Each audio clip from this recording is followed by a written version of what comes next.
के त्यो रेसिङ सेसिङमा गरेर रेसिङको कुरा सुन्नियो के राम के हो रेसिङ कुरा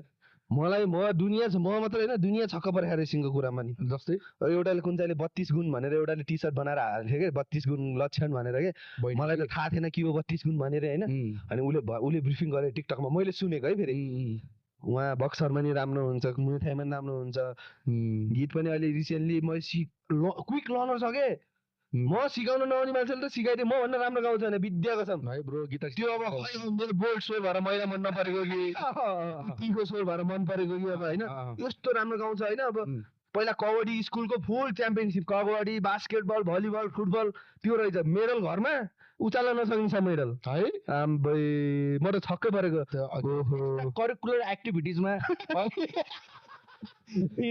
अनि सुन्नु यहाँ कुरा आउँदैछ अनि मुए थाई ऊ कस्तो छ भनेपछि म अरू मान्छे नर्मल मान्छे मलाई एउटा कोच सिक्नलाई मलाई 2 वर्ष लाग्छ भनेपछि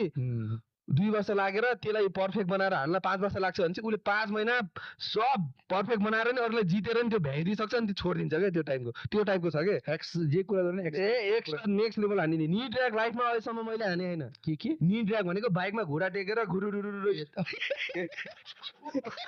त्यो स्कुटरमा गएर देखाएको थिएँ मैले बाइकमा नै हान्छ त्यो बाइकमा नि हान्छ विली हान्न एक दिनमा सिक्यो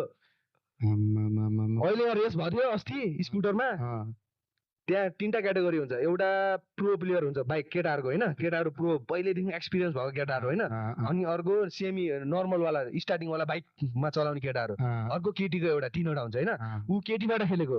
ल्याप टाइमिङ हुन्छ को अगाडि बस्ने भनेर होइन उसको ल्याप टाइमिङ यो केटालाई जितेर यसको विनरसँग मिट भयो बुझ्नुभयो केटाहरूसँग मिट भयो केटीको ल्याप टाइमिङ खतरा है कहाँ खतरा धेरै खतरा बुझ्नु भने होइन म त छक्क परेको अब मैले त टेन्सन भयो मलाई त किन बुढी धेरै ट्यालेन्ट भयो भने तर खुसी